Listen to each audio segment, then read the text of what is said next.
Good evening, everybody. Happy Friday. Happy Friday. Let me check and see. I'm just going to wait. I've got some technology going on. I just want to say before I get into my big happy Friday, can you hear me? Can you hear me now? Let me see who's here first. I'm hoping I'm not doing the talking with no more information thing. I'm hoping you can hear me and see me. Great. Thank you, Linda. Okay. Whew, I will tell you all about it, but happy Friday, Christine. Happy Friday, Crystal. Bottoms up. I'm waiting for my grasshopper to arrive, and I will be set to. Happy Friday, Doreen. Tonight it is us doing our coffee time, cocktail time thing. And happy Friday, Christine, Kira. I'm so sorry about that rug, right? The Three Bears rug, the one that got away. Happy Friday to Teresa, TGIF, indeed. And some chatting going back and forth. Yeah, I did have some computer problems. I'll give you an update on that. I am such a gem sometimes. Good. Oh, hello, Mom. TGIF and Granby. Cold with lots of white fluffy stuff. Definitely lots of white fluffy stuff. Hey, Jennifer. Happy Friday. I've missed our time together too. And Christine, Doreen, Kira, Jennifer. Let's see. Oh gosh, I'm doing bad stuff over there. Crystal, you've got snow here today, Nova Scotia. Oh, I know it came right up from us. We are the bad guys. We brought this terrible storm, Linda, down to 7 degrees in Jersey. That is darn cold. Happy Friday from Massachusetts, Linda and Linda B. Oh, I'm snug and warm. Just reading all your notes. Well, hello, everybody. Let me get myself together. What a time. Because of this crazy storm that was hitting, and because it was Teddy's birthday, I know you were lip reading yesterday, so you couldn't hear what I was saying. Because of Teddy's birthday yesterday, he turned 9. All he wanted to do was to go to Gami's house and to wake up on his birthday and have chocolate cake for breakfast and all that kind of stuff, but with Gami. So we ended up making such a terrible push on Thursday with the homeschooling and stuff, getting everything packed in a huge hurry, trying to get ahead of the storm because I did not want to drive when it started to get stormy, because you know how crazy people get when you're on the road and it's a few snowflakes coming down or rain or anything. People get so crazy. So I got ahead, and when I got there to do coffee time the next day, I had a great show ready, and my mom was there. Teddy was there to say happy birthday, and my mom was there. She was going to show you some of her paintings that she's done with her groups over the isolation time, and we were all set with all of our props ready to go in a new spot. And I realized that I didn't have my mic, and I didn't pack my super expensive mic because it makes me nervous to travel with it because I wouldn't want to have to replace it. So I thought I packed my inexpensive mic, and I couldn't find it. So we had to cancel because this expensive computer apparently does not have a built-in mic. And without a mic or a certain quality, YouTube will not let me stream. So my camera has a mic, which is good enough for Zoom. But with YouTube and the amount of viewers and subscribers I have, they expect a certain quality, apparently. And they won't let me slip by with something less. So that just did not work. But I almost hate to tell you the punchline. This morning, while we were packing up leaving, I had packed the microphone, and it was in a random bag that was sort of waylaid by the door between 6 other things, not in the right spot. So it's like the good news was my brain still works and I brought it. The bad news was I couldn't find it yesterday and it was time for our coffee time. So I'm so sorry about that. And here's the second punchline. We accidentally left the cord to my computer at my mother's house an hour away and just discovered that half an hour ago. And my computer has 0 charge. So I'm very lucky. I consider myself very lucky. And I escaped another one, being able to be on another computer, being here with you with things plugged in and you being able to hear me. I hope that my picture is okay too. I have my same camera plugged in. I have the good microphone. But man, what a thing. What a thing. Packing and unpacking and the comings and the goings and all that stuff. Really trying, but I'm very happy to be with you on this Friday. We have a great show coming up. Remember last week how we traveled? We did our physical travel last week, not our time. We're going to do time traveling today. But last week we did our traveling through the Mediterranean. We looked at rug sort of motifs from Morocco and Greece, Casablanca, Egypt, all over the place. And I think it was exciting. Oh, I do have some more notes down here. Good. Okay, super. Thank you. I thought no one was writing it. My heart was starting to beat again. Good evening, Michelle. More friends joined. Linda B. Yep, I'm transmitting. I'm not going to do that to you again. I've got to get my ducks in a row. Cynthia, hello. Brandy, there you are. All right, that's better. Okay, great. Oh, there's lots of people. Carol, you're there. Happy cocktail night. Carol, happy belated birthday. Your birthday, I think, was it the same day as Teddy's? No, it was the day before. It was Wednesday, right? Your birthday was Wednesday. Happy belated birthday. Thanks, Teresa. Teddy did have a great birthday. He was very happy to be with Gami. We didn't get a snow day because we are at home learners, all of us these days. So they don't give the kids snow days anymore, which I think is really demoralizing and just being a general poor sport. But we still made it out in the afternoon sledding. He said to me that he would not go down the hill because he was afraid of dying. So this is, I guess, what happens as you age. He's at the ripe old age of 9. And, I know, Kira, it's awful. Snow days are becoming extinct. But there's a big push on the news that I've been watching, people saying this is not okay. This is part of childhood, the sort of expectation and the anticipation that goes with the snow day. That is part of life. Feeling that anticipation is something that you can't equate with anything else. It's like the last day of school kind of a feeling. And if you grow up not knowing that, I think that's a real loss. But also just the idea of these kids sitting looking at a screen for 6 or 7 hours a day, for God's sake, let them go outside and get some exercise in the snow. That's where they want to be. That's where their bodies should be. That's where the energy should be taken out, is out of doors. So we'll just see. Velma had a partial snow day here. That's a good compromise, Crystal. I just don't understand life anymore. I just don't understand the way that things go. But we'll leave that one alone. That's too big for a cocktail night. Hello, Elaine. If Texas gets snow, it gets shut down. Isn't that the truth? And it's so funny to see from region to region, like my friends in Vermont, when they get snow, they need to be crippled by snow for anything to shut down because they're so used to it and they're so prepared for it. But for us in Connecticut, it's kind of in the middle.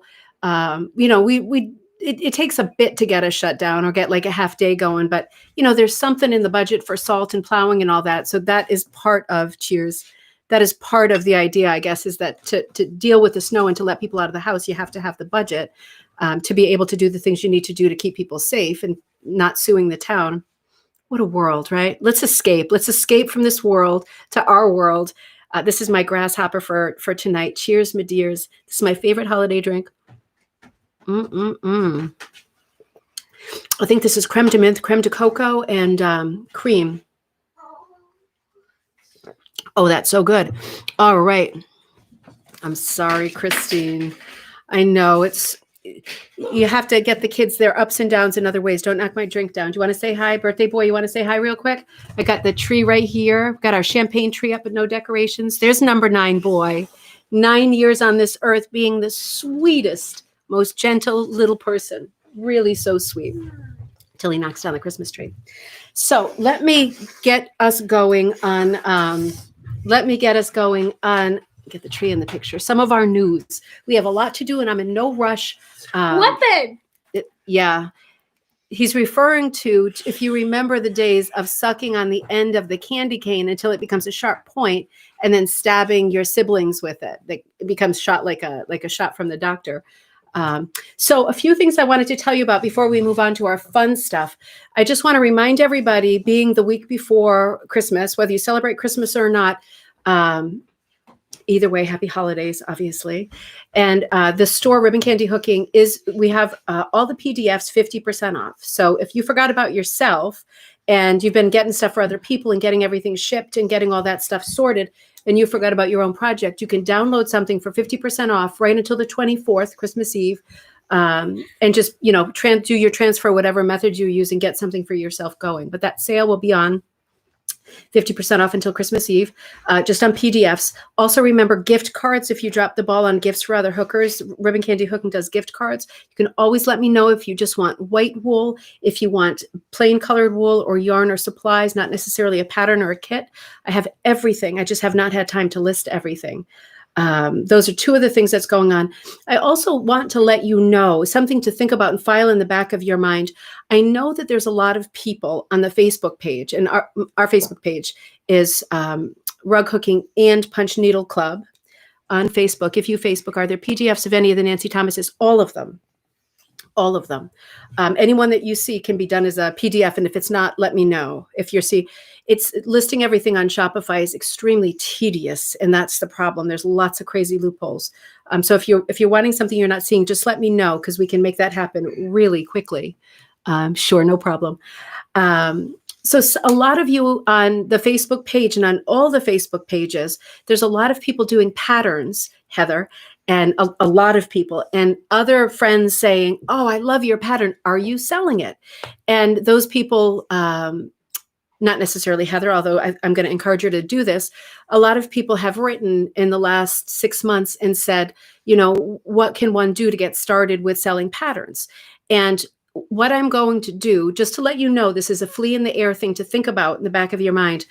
It can be very time consuming and costly to set up a website and sign like a contract for X amount of months or years to have this website hosted by this person, whoever your host is.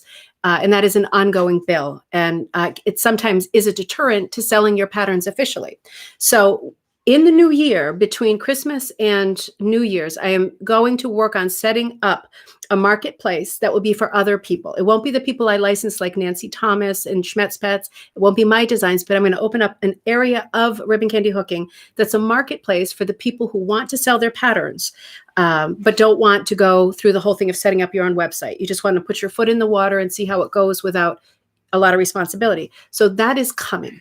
And I will have the details for you on how that's going to work, but it is not going to be expensive. It's probably going to be something like $10 a month. And then I'm going to have to think about how the commission thing would work. But I don't want commission to be part of it at this point. I want to be sure people get off the ground and get selling. But of course, I'm bumping up the web page and paying for a much higher level of service so that I can open up another channel.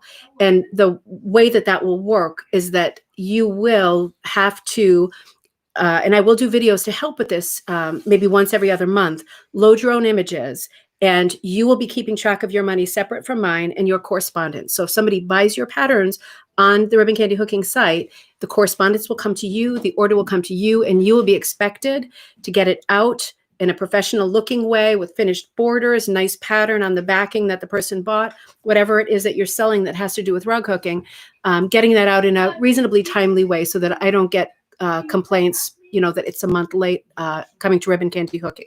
But I know that you're all reliable and dependable. I'm going to open that up as an option because having already bought a site for a long time for me, it's very easy for me to spend just a little bit more money to open up more options and have a more complicated site.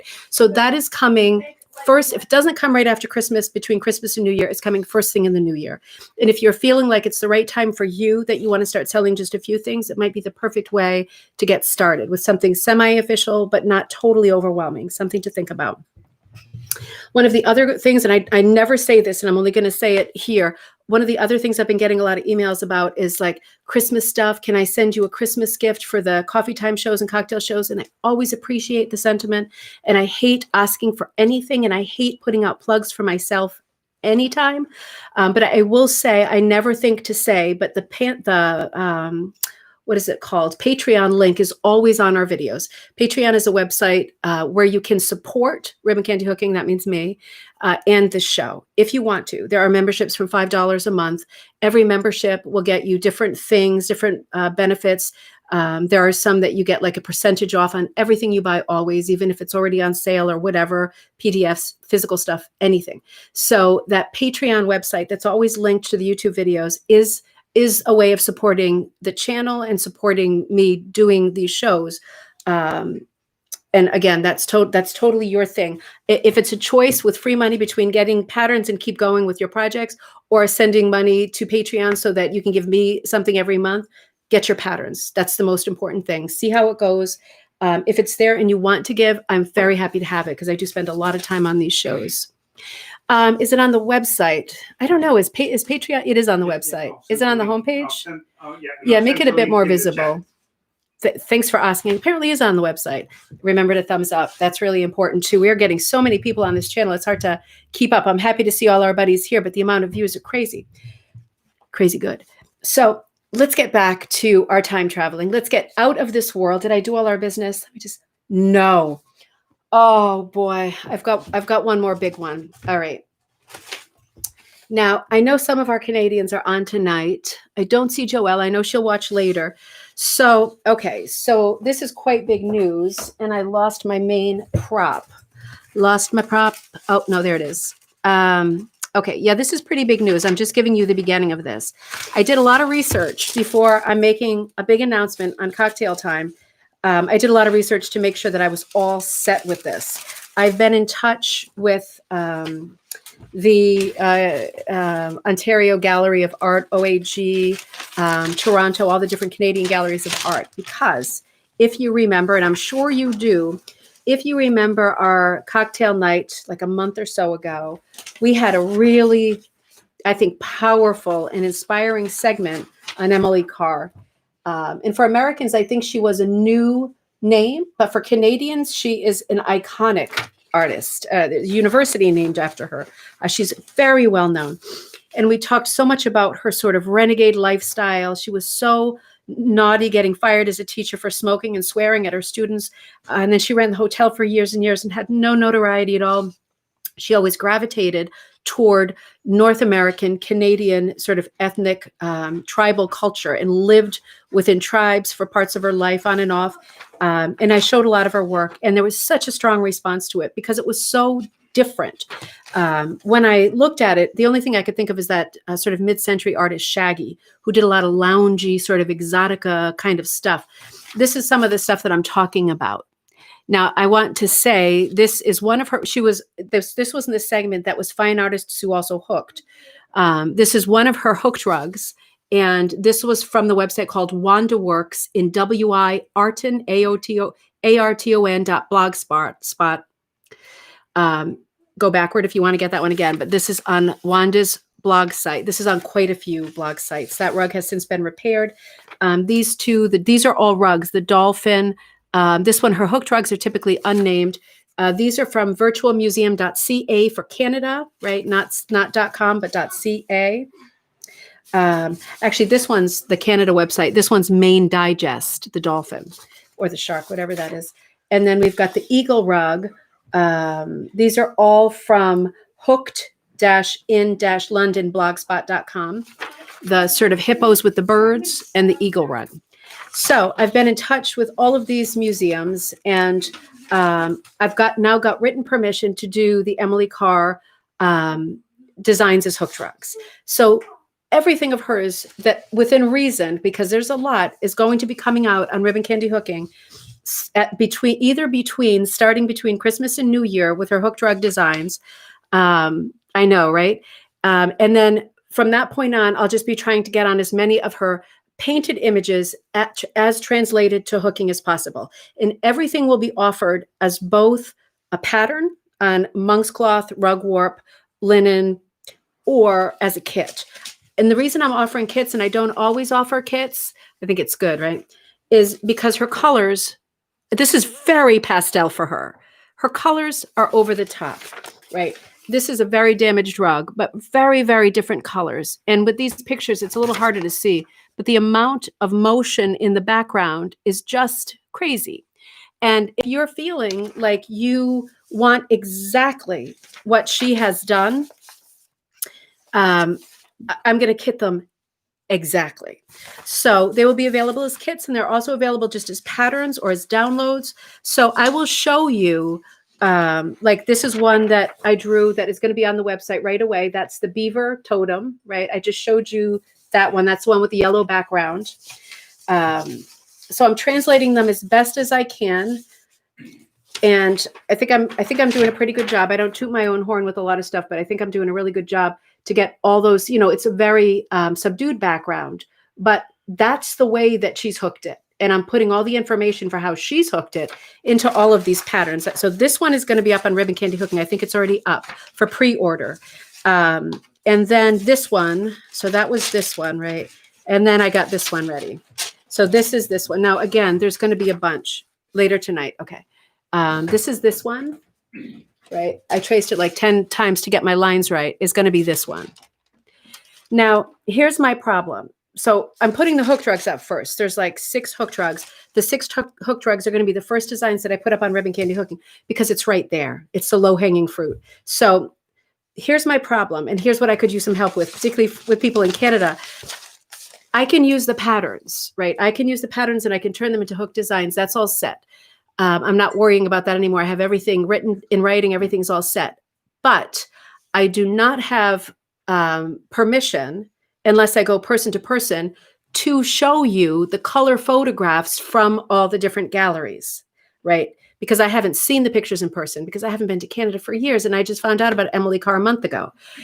If any of you have any of Emily Carr's paintings or hooked rugs that you took photographs of when you visited museums, will you please send them to me? Because I need permission to show the color version of her actual work. I can send you to a website to say, this is what this looks like. And on our show here, I can say, this is the website it's on, Canada.whatever CA, and I can tell you that. But I can't just show this photo on my website because this is now a work of art by a photographer, not by Emily Carr, if you see what I mean. So I don't have permission from this photographer. And if I wanted to spend a month just getting permission from photographers, I would do that. What I can do in the meantime is put up her stuff drawn in my way, my interpretation of her drawings. But if you have any pictures that you took that will eliminate the photographer problem for me, I would love to put your color photograph with the picture on the page so that people can see the way that they're supposed to color it, if that makes any sense. That would be so appreciated. And I know a lot of you are big Emily Carr fans. So all of that, starting tonight, the hook drug patterns will be there. If you want a specific picture, now these, I'm going first for her tribal stuff, her whole series. I don't know if I'm going to pronounce this right. Tell me if I'm not. Skidegate, Skidegate, all the tall totems. All the tall totems that are very sort of Easter Islandy, tribally, all of those things I'm going to do first. But if you have one that is in your heart that you want, just let me know. I won't charge you extra. I'll just work on that one next and get it up next so you can get it sooner rather than later. So for me, that was a big deal. I've been working on that for a month, getting permission from different places and being sure that it's all right if I translate these into Hook Drugs designs. And it 100% is. I finally have that all set.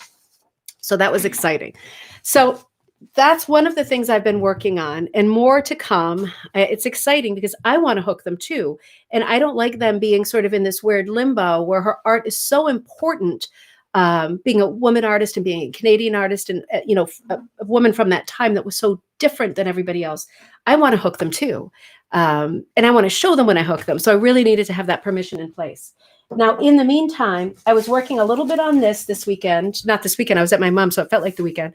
I'm working a little bit on this. A bunch of these kits went out. There's more going out tomorrow. Again, I'm doing the full version, but you can see I'm coming along. I'm doing my outlining in white, and I'm coming along with the ombre colors going right up. It's getting there. I'm a slow-going person with all these birthday celebrations. And I have to admit, I did take a little detour.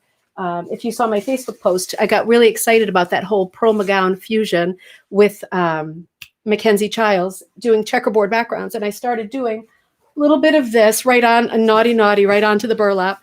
I got going with, it's kind of a mint green and an antique black with a lot of grape in it, bad light at night. But I got going a little bit on this. And this is the actual Pearl McGowan that's called, thanks, Liz, that's called Cruel Bag. So it's actually mint green and sort of a dark grape. And I did like a tiger lily. You probably can't tell how many colors are in there right now. And if you, of the pink flowers, I didn't have that many flowers, yarns with me. I just brought a few because I got my mom going on punching. Now she's going on punching. So that's a to be continued too. So we'll see how it goes. It makes for a busy pattern, but I am going to run Pearl's entire cruel design in the background. And I'm going to do the checkerboard behind it. So, that's very sharp, Ted. You want to show it? So that's one of the things I've been working on. Let me He got there in the end. Don't poke yourself too hard. We don't want to see blood on cocktail night. Okay. Also, one more thing, and I swear I'm going to stop. Carol, you gave me that idea. I want to show you one more thing. Facebook Marketplace. Remember, I bought that rug. I think it was $20 or $25. It wasn't more than that. It was about 55 minutes away in White Plains. I went out to get it this afternoon, straight from my mom's house. And it is enormous. It is if you recognize the pattern, let me know. I haven't had time yet. It is enormous. It is a yarn rug. It's been dry cleaned, according to the tags, 3 times. I'm going to show you as much as I can because it is a monstrous size. Preserve the grasshopper here. Get ready for this. Now, if you recognize this pattern, please let me know because it might be a pearl, but it could be a lot of things. Right? It's in absolutely perfect condition. I can't even lift it up. It's definitely 6 feet at least because it's much taller than I am. Let's see if I can show it to you a little bit closer. I'll show it to you in the day too, maybe, but I'm going to put it on the floor in my studio space because it is a monster. And again, there's not one stain on it. And I think it was $25. I paid her on PayPal and she held it for me for a few days. Oop, that's okay. It's just this thing. So look, if you're on Facebook, make it worth your while. Look at the local marketplace stuff. You won't believe what you'll find for that money. All right, getting on to history. Whew, that was athletic for me just lifting that up. That's not good, is it? That's not a good sign. I want to remind you, as far as checkerboards go, this pattern of my mom's, the Nutcracker Hook King, get it, has a checkerboard background. I forgot. I just dropped that background behind her drawing a few weeks ago. And I know, right, Karen? It's crazy. So if you like that Mackenzie Childs look and you're looking for a checkerboard pattern, this is a good one. Christmas is right around the corner, but if you want to work on it on Christmas, that might still be possible. So Nutcracker Hook King already has that checkerboard background. That's one of my mom's amazing designs. So do you remember where we left off the other day before that outage? Yes, I do. We were talking about the beginning of rugs. We were talking about the beginning of the U.S. and we were looking at this book, which is called, I'm on cocktail time, which is called The Folk Arts and Crafts of New England. We started here and we were talking about that period in history in early America. Now, hooked rugs are not going to be early American. We're not going to be seeing those until the 1830s, 1840s. So, of course, when I talk about early America, we're talking about the period from Mayflower settlement, the 1620s, right, with the first European settlers. And typically early America refers to the period that goes right through the Revolution, because then we are our own country. And we're referring to ourselves as a new country, a new republic. That's sort of the Republican era of being. But the early American era are the years leading up to that decision and that change. So we were talking about how during those years, surviving was a priority and decoration not at all a priority. And rugs were a priority in that your floor was so rough. Remember, we were saying how you would get rushes or greens from outside and dry them or bake them to make them sort of clean, scent them if you could, scatter them on your dirt floor just to get something on there. But we weren't talking about conditions that would be super conducive to putting down like a very nice rug at this point. It would be quite a few years before people were thinking about making, number one, have the time, and secondly, we're thinking about making decorative type rugs that they would want to spend that much time on to have somebody tread on them with muddy feet. We were talking about the season of mudding, particularly around New England, the thawing season, having taken down too many trees too fast, and how the floor of your house would have been in a permanent state of destruction, just beyond muddy. It would be a dirt floor, frozen solid for much of the year, but it would be very, very, very muddy too. So no real incentive to put beautiful things down. So just going through the sort of chronology on that, I want to pick up there again because I want to work right up toward, on our night when we have the time, I want to work right up toward the era of hooked rugs and cross over into Walterboro rugs because that's where I want it to be with tonight anyway. So we're talking about the most simple dwellings, et cetera, how the floors in these dwellings, after they were dirt, there was a point where mills started to be built and operated. Can you get him quiet? And as soon as there were mills around town, you would start getting the possibility of getting floorboards. Now, of course, in these days, you're getting very wide floorboards, which is the look of an early American house. If you've ever toured a very early American house, there's always carpet scattered on the ground, but they're not, if they're hooked rugs, they're not historically accurate. But you are getting these beautiful, really wide pine boards. And in these cases, people are still scattering sand over the boards. You see this sometimes in pubs and things, people scattering sand on the boards for traction, mostly for traction, because you're polishing them and stuff too, oak, birch, and other woods would be used at later dates. But first, it's just going to be pine. And this is really an innovation, as you can imagine. When you think about what's underfoot, when you think about going to an old shop, or if you've been to Europe and you've gone to old English pubs with rambling floors, it's sometimes really remarkable and gives you a bit of vertigo when you are just walking on a flat surface to feel the bumps going up and down. Now, this would have been what life was like all the time. Things wouldn't have been leveled perfectly. You would have been building stuff on fieldstone foundations or straight on the ground.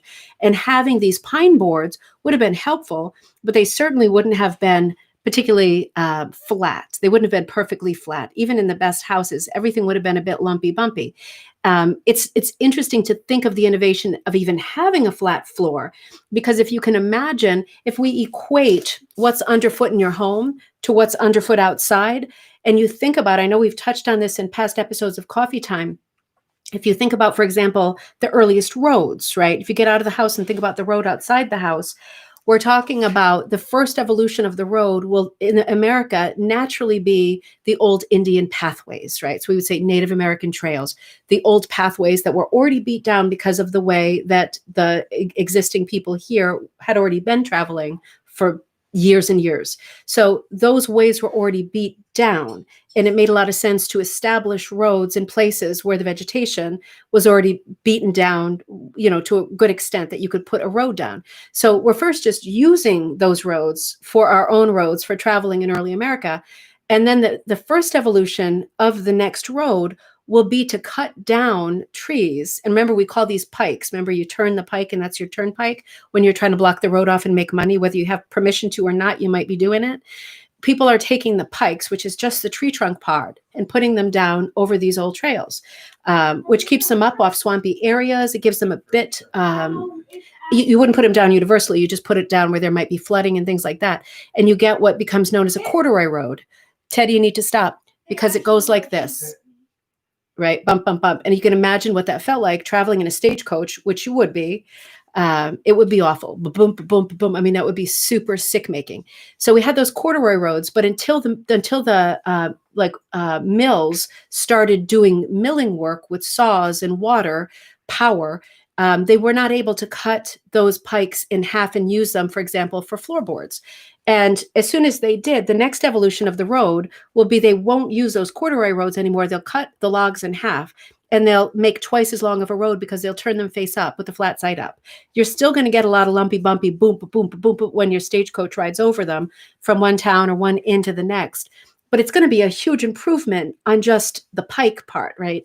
So same thing for the houses. You're going from dirt to a fairly rough floor, but at least this is an evolution. This is the next thing. You have to remember, they're coming from Europe, where there has been beautiful architecture. They've been refining architecture for hundreds of years, and everything is quite nice. It's fairly rough going out here at this point.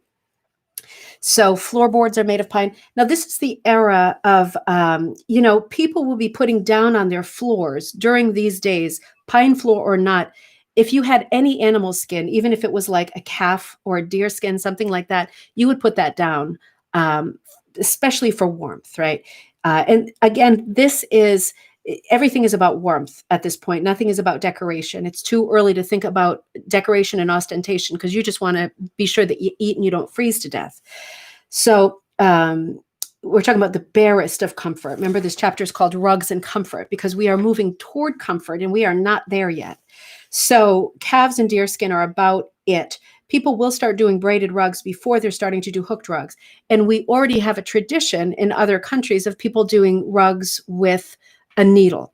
And we've said many times there are a lot of types of rugs, like yarn rugs, sewn rugs, chenille rugs, shirred rugs, that will fall into the category of often looking like a hooked rug, but they're made with a needle. And there's going to be a distinction, because we cannot call them hooked rugs. They are sewn rugs. And sewn rugs are their own category. It's not an umbrella that refers to the kinds of rugs I just mentioned. There are rugs that people just literally called sewn rugs that are separate. So it's very confusing, the whole pedigree of rugs, until we get to the hooked rug. Now, this is the era of the traveling salesman, right? Like on his horse, right? Your guy comes like Robert Frost later. Edward Frost, He comes with his horse and his saddlebags, and he will bring you some things that might make your life nice, like a nutmeg for people in Connecticut that you can shave when you go to the pub and have your flip and have your drink actually taste like something. Necessities, china, things like that, because all of life is going to be happening at the coast. And if you do not live in the coast, if you live inland, you need that person who comes every X amount of months, and you hope he comes on time from the coast with his horse, bringing things to a very specific community. And he knows the community that he's going to, right? He knows his public. It makes sense for a peddler to bring things that he knows people will buy where he's from. So, for example, in settlements where there are high Irish populations, they will go for different foods. They will go for different hair combs. They will go for things made of copper because they think that it turns your hair from being super, super red to being a little less red because they don't want that red hair.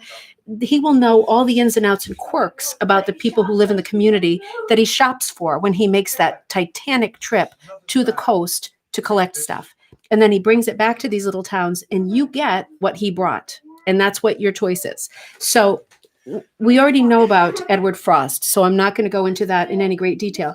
But it's just, Arian, can you bring him upstairs? Because it's not working. All right, I got to take a sip of my drink because my mood is starting to flip. Don't let it flip. So a lot of what we see from one house to the next is not representative of what everybody had. Did everybody have a turkey rug at this time? Of course not. But you know who did have turkey rugs? Rich people and people who lived close to the coast. Those would at least be the first people who had the chance to get them, because the people who are living in more remote areas are going to have to wait for somebody to bring them. That's just an interesting layer to put onto life. So we're talking about tradesmen. And this is interesting too, because there's so many records in the 1750s, right? So until this point, we've got animal skins on the ground. If you brought rugs with you from Europe or wherever you came from, great, but you probably didn't. So if you live in places along the coast like Salem, in the mid 17th century for Salem, right up through the early 1800s, trade is going to be a huge thing. I mean, that is really the sailing trading port, not whaling, but trading port. In those communities, they're going to be the first people who get the stuff that's in fashion. They're going to get the turkey rugs and all those fine things first. So that reminds me, I wanted to say, along the lines of the early American house, I just want to remind you, and I know you know this, but remember a couple of weeks ago, we talked about the Caswell Carpet. And it was such a big deal. It was a sewn carpet, and it was by Zeruiah Caswell. And she did this beautiful brown rug that almost looked like a Baltimore album quilt that took like a handful of years to do. She did it pretty much full time. And she had one little block on it that was like a courting couple that she covered up until she got married herself. And she had a beautiful blue cat. It was sometimes known as a blue cat rug. Do you remember how in that episode I said she had a panel of that rug that could detach because the rug filled the room, but this one panel could detach because it was near the hearth. So the early American house going right through the 18th century and right into the 19th century is going to revolve around that open hearth. And that is where you get your heat, and that is where you get your food. And you often live in that room too, because you want to be close to where the heat is with like all of your beds. So knowing that you can't have carpets, people talk about hearth rugs, but hearth rugs aren't going to be at the hearth if it's wintertime or if you have fires going. They're not going to be at the hearth. Hearth rugs are going to be at the hearth after people stop using the open hearth to cook, number one. And if they're still cooking on the open hearth, you need to be clever like Zeruiah, or you need to have a rug that you take away or roll part of it up, because you cannot have embers flying onto that rug and burning down your wooden house. That wouldn't do. So that also is a part of life that bears thinking about, these little complications. In the summer, they could put the rugs right in front of the hearth. And then they would often put their beautiful painted fireboards there too, right? And lots of flowers and stuff in the hearth, because the house would smell and the people would smell. So they would bring as many things that didn't smell into the house and decorate the hearth, do as much as they could to make life as civilized as possible, because they knew what being more civilized was. They just didn't have access to it in the early years that they were settled here. Whether they came in the 1600s or 1700s, building a house and starting from scratch, it's going to take a little bit of time. And it's funny to think about when you think about these early houses, not just from the inside, but from the outside. When you think about it, Thanks, Kira. English people built English style houses. There's a lot of early American houses that have that kind of Tudor beam framework, right? They're not full blast. They don't all have thatched roofs, but a lot of them have thatched roofs. There's still houses in Rhode Island from this period that have thatched roofs, but they have the Tudor style beams, right? The exposed beams. And that's because that's what they knew. Of course, you're going to do what you know. You're going to do exactly what you know, because there's no point in deviating from that. You have to go with tried and true when you have a time thing going on. And then you think about the way, if you've ever seen pictures of like New Amsterdam, that the Dutch settled in New York. They didn't settle. They had the entire world, the landscape, the horizon, as far as the eye could see, to put houses down and all have a ton of land. But they settled just like they did in the Netherlands, right on top of each other in skinny, skinny houses that were practically touching each other on every side with the stepped tops on them, right? So they built just the way that they built back home too. And they could have, your neighbor could have built 10 miles down the road or 20 miles down the road, but he built literally a foot away from you because that was what they knew. So people are repeating history when they're coming here, and it becomes part of our history. It becomes part of the beginning of the melting pot. I wrote down something that I thought was really interesting. Edgar Allan Poe, who is like a writer and famous for his sort of macabre, grotesque horror stories. He was also a very, very fine writer, ghostwriter. He ghost wrote Houdini, the magician's books, his fiction novels. He was a great supporter of other writers. He was not. He was an alcoholic and had a horrible love life and a lot of problems. But he was a very good man. He was very sort of forthright, always trying to help people around him. Very good publisher, editor, very decent person.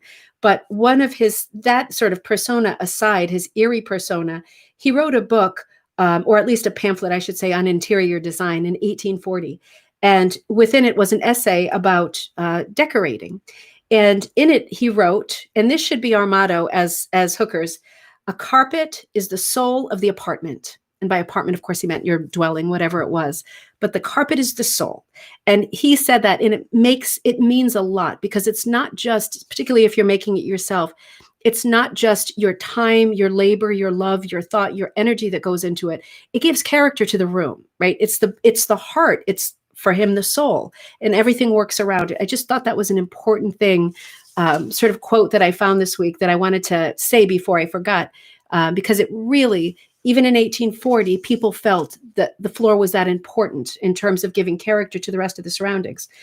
So I was looking at this other site and reading about sawmills and things in the 17th century, the beginning of sawmills, and how wooden boards and pine floors became a thing.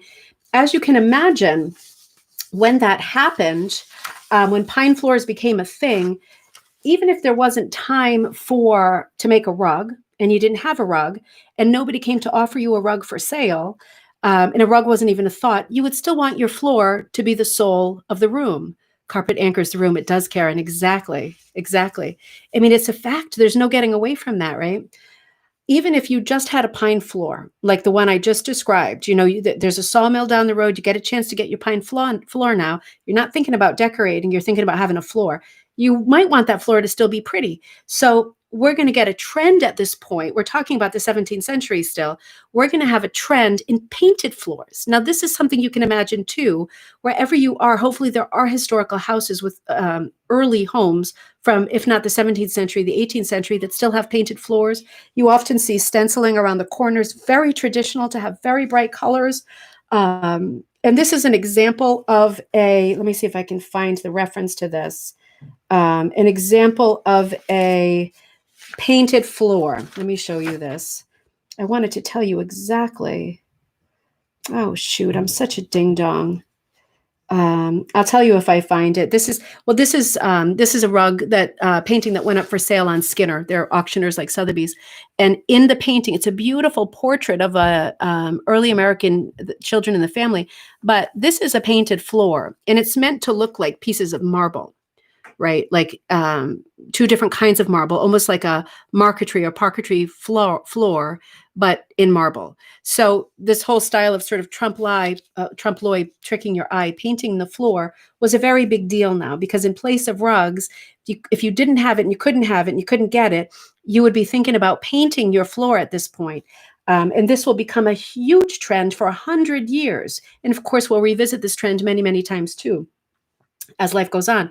In fact, we'll go from painting the floor to very popular in the Victorian period, in the early 20th century, floor cloths. Now, I put links to floor cloths, I think, in this video. If I didn't, I'll just check that they're there, because I found on Amazon, I have several books on making floor cloths.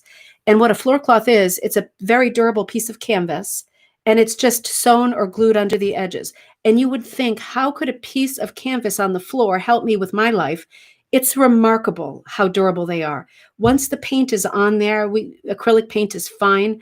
It's amazing how well it stays. Like I have some, and I even have some paintings that were so bad that I found that were large, and I cut them off the canvas and stitched the edges under. And I've been using them as floor cloths in my current workspace, and they work great. It's just enough to give you a little bit of color. They really don't slide, which is another oddity. You expect it, like it would be like a banana peel, but it's not. They really don't slide. They're fantastic, right, Kira? My son made one at his art class. It's remarkable how easy it is to make a floor cloth. Much easier than making a hook rug. Don't stop making hook rugs. But it's really fun to make them. And one of the most common designs will be checkered designs, right? Not just with gray marble, but like looking like different stone, like really green marble, and blue to look like lapis, and, fancy proper stone. Very common in floor cloths. So this is another very collectible things. You see them popping up at auctions, early floor cloths, but also something you can do. And they even sell on Amazon now pieces of canvas that are ready-made, that all you're doing is painting them. So interesting. Lots of floor cloths at the Genesee County Museum, Living History Museum in Mumford, New York. Oh, interesting, Christine. That is so cool. I'm guessing they're a little bit older. That is so cool. I wonder if they're probably mostly geometric and stuff, or maybe not. I'm going to have to look up that website. Everybody, Genesee, if you're seeing in the thread, or if you're not seeing the thread, Genesee County Museum, Mumford, New York. So that's something interesting that I'm going to have to check out later. That's really good, Christine. Thank you. So that will be the next thing. We're going to be looking at pine floors with painted floors or floor cloths, and that is going to be the next great thing. But honestly, the sawmill, having a sawmill, that is a great thing in and of itself. That will change everybody's lives. Oh, okay. So that painting I just saw you is from the Hudson Valley region of New York, and it was painted between 1835 and 1845. Unknown artist, so itinerant artist, didn't sign his work. Sold for $22,325. So that's an extraordinary amount of money. American school, right? So this is, and right before everything happened last winter, I guess, Mom, I think, we did one of our house tours of historic New England, and we did a tour through Cogswell Grant in Massachusetts, Ipswich. And the tour was about portraits. It was about American portraits in the house. And we learned so much about those portraits. Now, you rarely see a rug in a portrait. This is an anomaly, really, seeing the floor. It's because you have the whole family. You've got the 3 kids in this portrait. Normally, the portrait is just a shoulder up, and you're not going to learn anything about rugs. But we learned a lot that day on that tour. It was so good, and it was so detailed. And the main thing that we learned was the myth was dispelled for us, because somebody, wasn't me, I wasn't going to dare to do it. Somebody raised their hand and said, is it true that itinerant painters rode right alongside the traveling salespeople, right? They had the wares, but the painters wanted to do work for you. They saw a rising sort of middle class, and they wanted to get those people and help them with, by being paid, document their lives the way they would, if they were back home. You're not getting a photograph at this point, but you might get a painting. You might be able to document how life is, or how well you're doing, capture the way your kids look today, this picture, in a painting. And somebody raised their hand and said, is it true? Because I've heard so many times that these itinerant painters would travel and have already pre-painted bodies with a beautiful dress and all the fancy pearls to show wealth and jewelry to show wealth, and that they only painted the face each time so that they were able to work so fast, because we know we have a record of these painters working so fast, and they're also so good. They're not signing their work. It's work, right? They're like doing the work. They're getting paid. Thank you very much. They're gone. And the answer was absolutely not. And I almost asked the question myself, because I'd heard it 1,000 times too. And the guide said, and this makes a lot of sense, the reason that cannot be true is, how could a person riding on a horse with 2 saddlebags carry like dozens of framed canvases? Good point. So impossible. So little things like that. I mean, we're not doing house tours at this moment. Obviously, all of these things are interconnected. All of these things tied together. The same day of that tour, looking at portraits, we didn't see any rugs in the portraits, but we had tons of rugs underfoot, and we saw bed rugs, right? Hooked carpets, sheared carpets, sewn carpets that were used as bed covers. Very, very coarse, but that is what they had and that is what they used. So all roads lead to Rome, right? So by the 18th century, the floor, okay, so it's in the 18th century, so the 1700s, floor colorings of heavy canvas appeared. I made myself notes, and these were floor cloths. So they started to be painted in geometric designs, swirling patterns. I already said this. Some patterns were based on Oriental carpets because this was a known thing that was beginning to happen, making their way here. As wealth increased, people were learning more about Oriental carpets, right? As wealth increased, a lot of the wealth was centered around regions that were on the water, because who had the money, really? People who traded, people who owned ships, people who owned companies like India companies. They didn't have to go in the boat and travel. They just had the company at home. And when they came in and everybody was at the customs house getting everything sorted out, they were getting their paycheck, and it was astronomical. That's why Salem is such a wealthy port, such a wealthy town. There's a ridiculous amount of very sort of high-end houses because of this era. The people there had a lot of money because of trade. And what are they bringing? They're bringing things from every faraway place you can think of. They're bringing these things to Americans because Americans have now sort of settled by the 18th century. They've been there as a group, right? Not as a country, not as a colony, but they've been populating more and more very aggressively for 100 years. There is some wealth, right? We're developing industries. It's not the golden age. It's not the industrial age yet, but there are industries that usually revolve around the sea. And those people have money, and they're buying things to bring to those people that those people will buy because they want vestiges of the old world, and they want to be up on the fashion. The women want to be up on the fashion in their dress. They want to be up on the fashion in their homes. And they're going to be looking at stuff like this, classic Turkey carpet from that period, right? This is like early 18th century.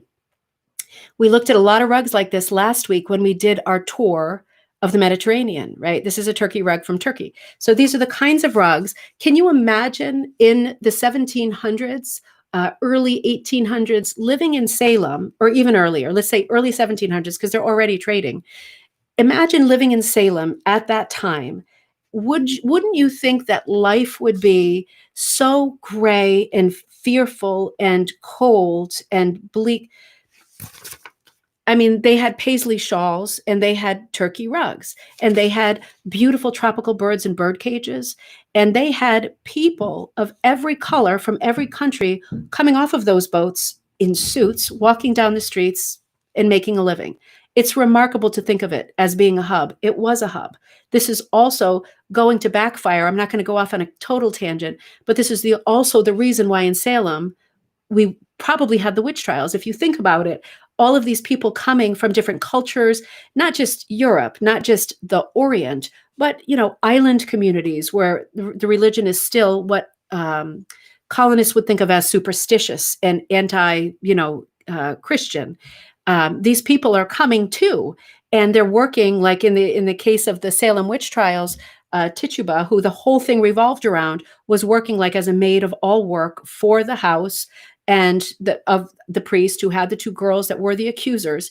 And if you can imagine, she in the evening is going down to the basement and she's doing her traditional evening things like dropping milk into a glass and telling fortunes. And to her, that's religion.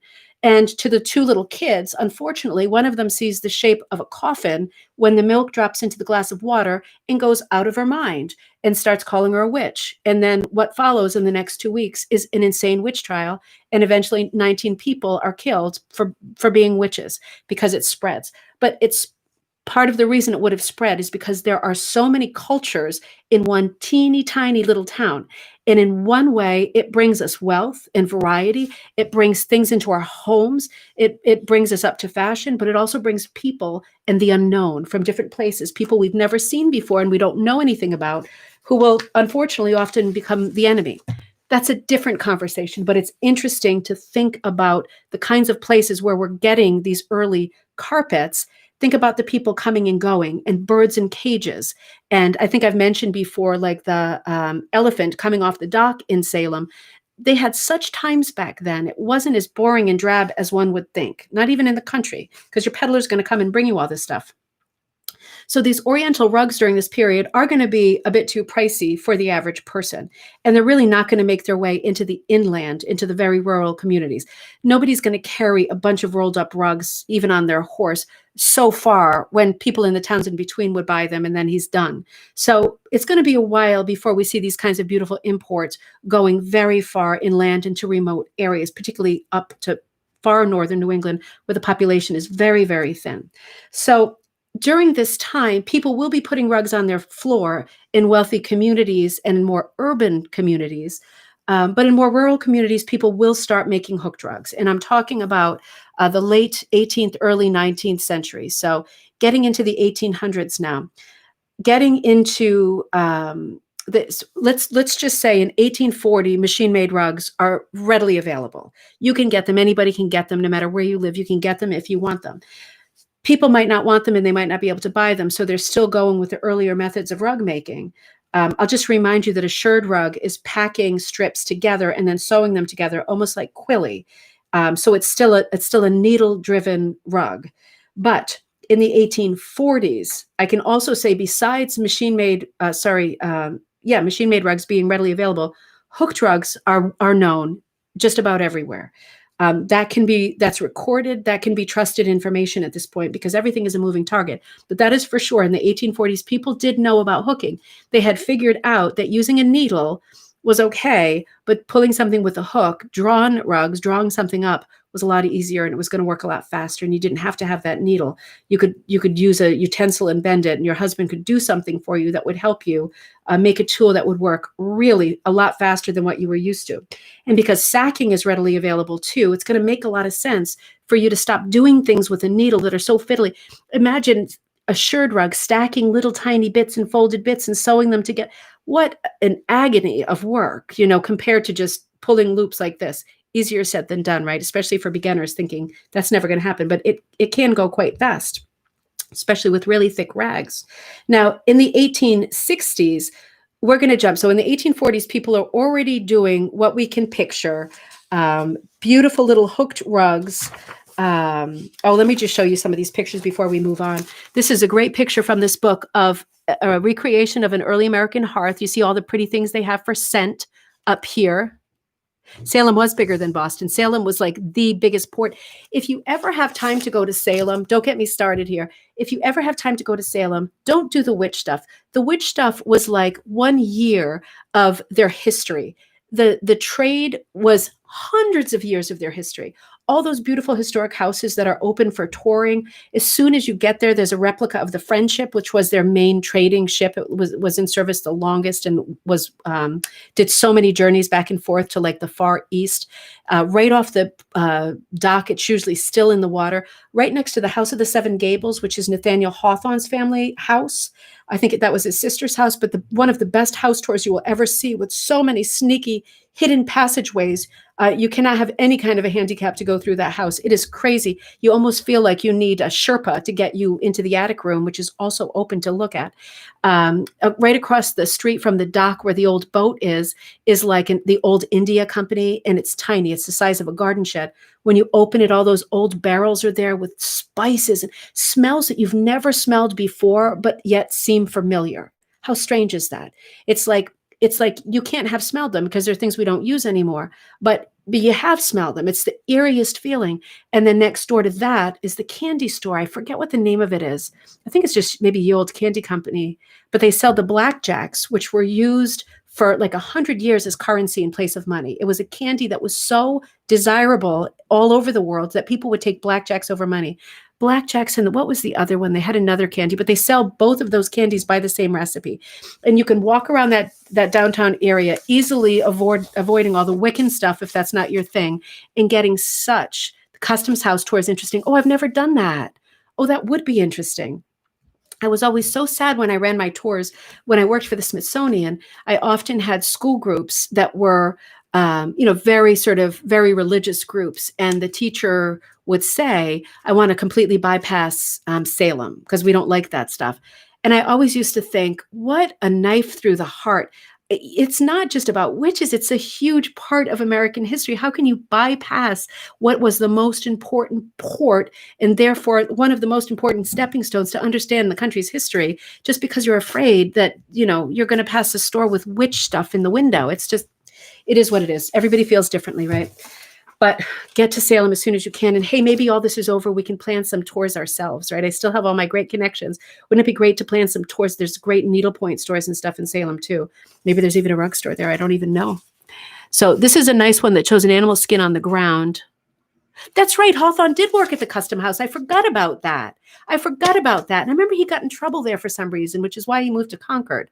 I'm going to have to review that. I remember they talked about that in that great book called American Bloomsbury that's about his life in all of their lives. Hawthorne, Emerson, Thoreau, Louisa May Alcott, all of those characters who lived as contemporaries of each other in Concord, but also their lives before that. It's so interesting to know that Louisa May Alcott had a crush on Henry David Thoreau. It's so interesting to know that Henry David Thoreau got Lockjaw. It was like what do you call it when you get a symptom? His brother got it from getting a cut, and he got it as a sympathy. It has a special name. He got fired. But anyway, that American Bloomsbury is a fantastic book from this era, and it crosses a lot into Hawthorne's time in Salem and also the Berkshires, Lenox, and also Concord. So good. So good. If you love history, you're going to love it. He got fired. I feel like it was his brother or something that worked there. There was something with the family that was so ugly, too. I'm going to have to review all that. And also in Salem, that's where Parker Brothers, remember, Parker Brothers Games started?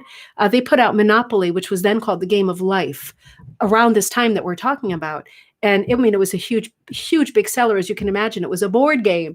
And the things that they had on that Game of Life, things that could happen to you, they weren't gentle things. They were like horrible, violent things that could happen to you, like stagecoach accident, not normal things. But it was Monopoly, called the Game of Life, not to be confused with life.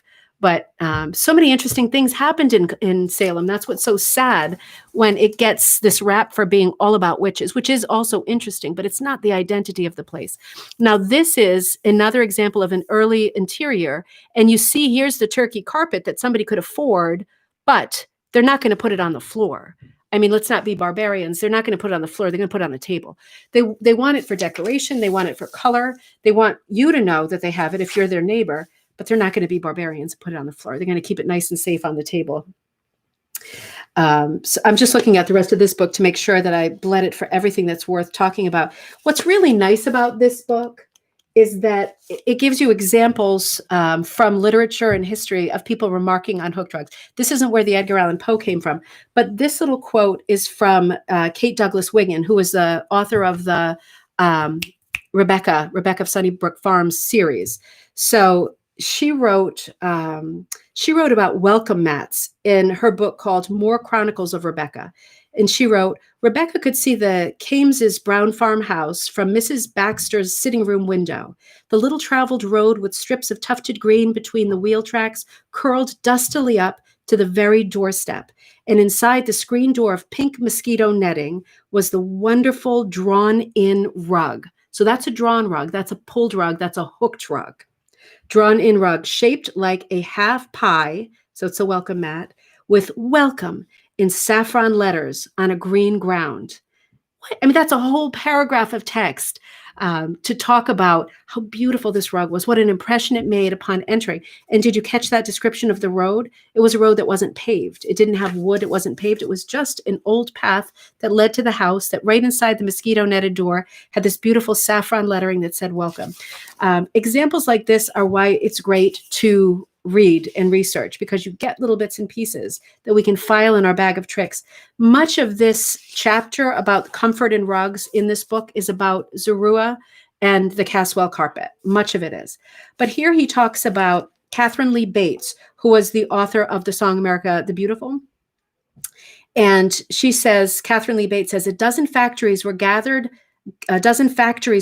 into the little farmhouse kitchen where thin-lipped women baked and brewed, washed and ironed, canned and pickled, compounded the family physic of snail water with ruby jellies to obliterate the taste. Physic is like medicine, right? And vitamins. Spun, wove, knit, quilted, made candles, soap, sausages, rug carpets, feather beds, and were by turns seamstresses, milliners, tailors, with frequent calls to dairy, poultry yard, and milking stool. This is just life. This is just life back then. You did all these different things. You wore all these different hats, but rugs is going to be a part of it every time, because we're getting in the end of the 1700s and into the 1800s, into this era where so much of the industry, like we've been saying, revolves around the water. Particularly in New England, men are working the water, they're working the seas, whether they're trading or they're whaling or just fishing, doing day trips. They were very busy ladies. The men are going to be gone, and it's going to give women time to sort of fraternize, right? To get together and have every kind of bee, not just a quilting bee, but hooking bees. We know they had hooking bees where they would all make part of the rug together, and then that person would get it and this person gets the next one. We even know that by the time the sewing machine was invented, they were so expensive that women would say collectively, let's buy one. I get it Thursday, you get it Friday, she gets it Monday, and everybody gets it a different day of the week. Women were so good and are historically so good at working together. I'm not saying anything bad about men. I'm just saying it's been this way for a long time. But you can imagine them all busy, buzzing around the space. Some of them making medicines and salves, some of them making jam, some of them working on rugs. I mean, what a nice moment in time. And she talks about how the sanded floors were swept with hemlock brooms, and the intricate patterns of the pine boards. This is a long thing, so I'm not going to read it, but all of these things feed into what we were just talking about, the evolution of the floor, right? Very simply. So let's do a time check. Oh, it's terribly late. I'm going to have to do Walterboro next time. Let's just wrap this up.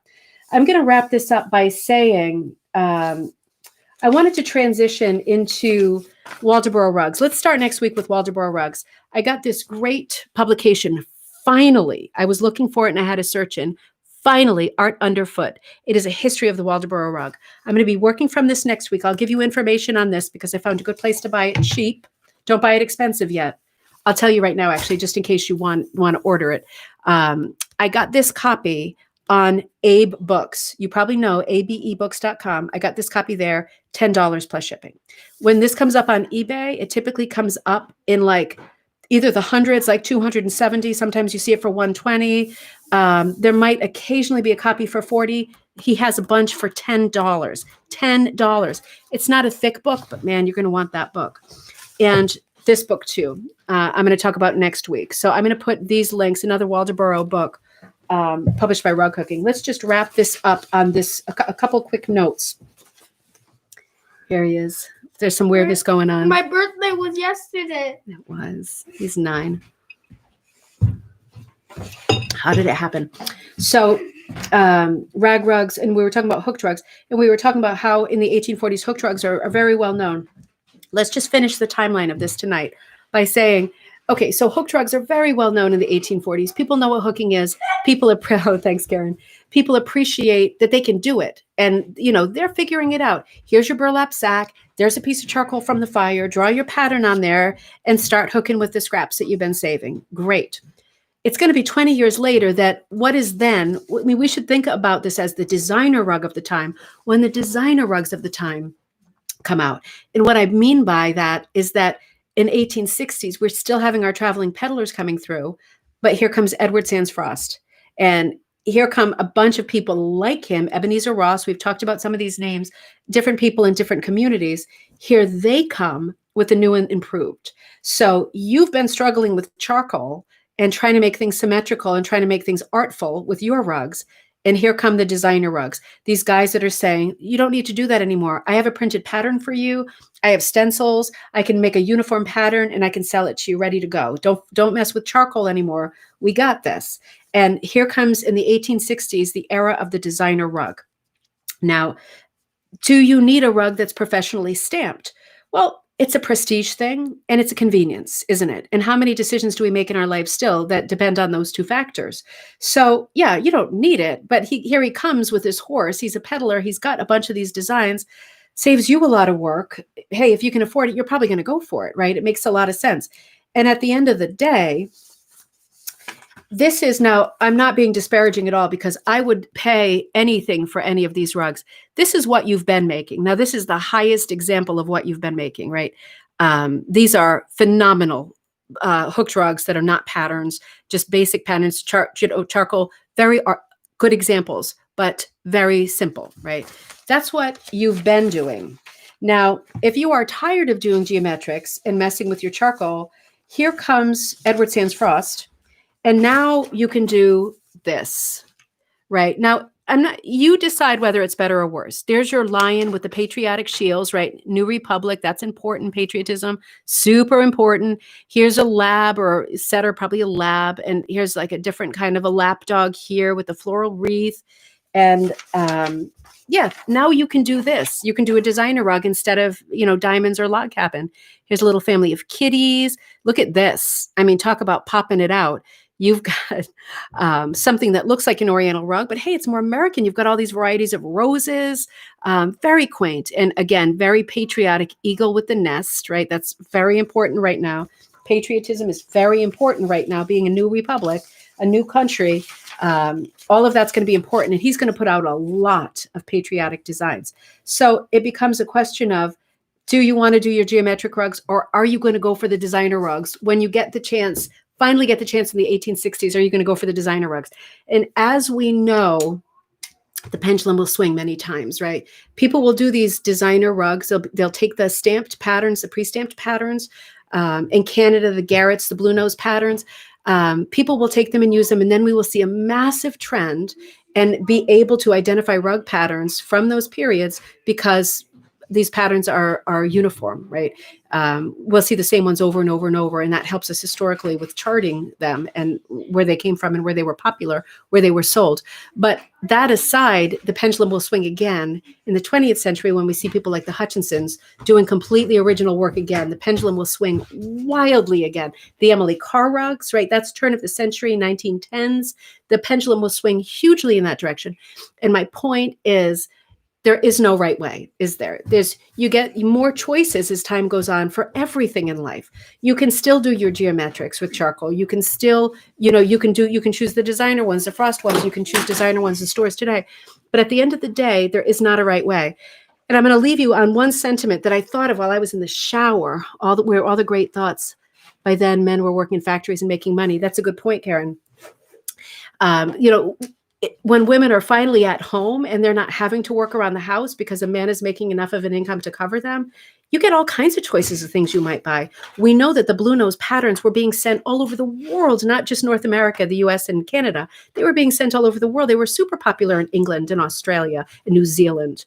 And people could afford to buy these patterns at last. Things had changed, particularly with the Industrial Revolution, more toward the end of the 19th century. So I want to leave you on the thought that as we go through the ages, we see different styles and trends in rugs. Let's just say hooked rugs, just to keep it narrow. And there are so many times when someone will say, this is a better way. This is the superior way. And you still get that today. You still get people looking at your work and saying, is it shaded enough? Is it not shaded enough? Is it, have you defined this? Is there enough contrast? Have you used the color wheel properly? And it made me think of, in the shower today, it made me think of one of my favorite books by Muriel Spark, The Prime of Miss Jean Brodie. Have you read that or seen that movie with, what's her name, Maggie from Downton Abbey? Anyway, Jean Brodie, if you haven't read the book, you really must read the book because it is so funny and it's so good. But there's a moment in the book that I remembered. It's my favorite line in the book, and I don't know the line off the top of my head. But, she teaches this schoolroom of girls, or a very small group, and they're like her followers.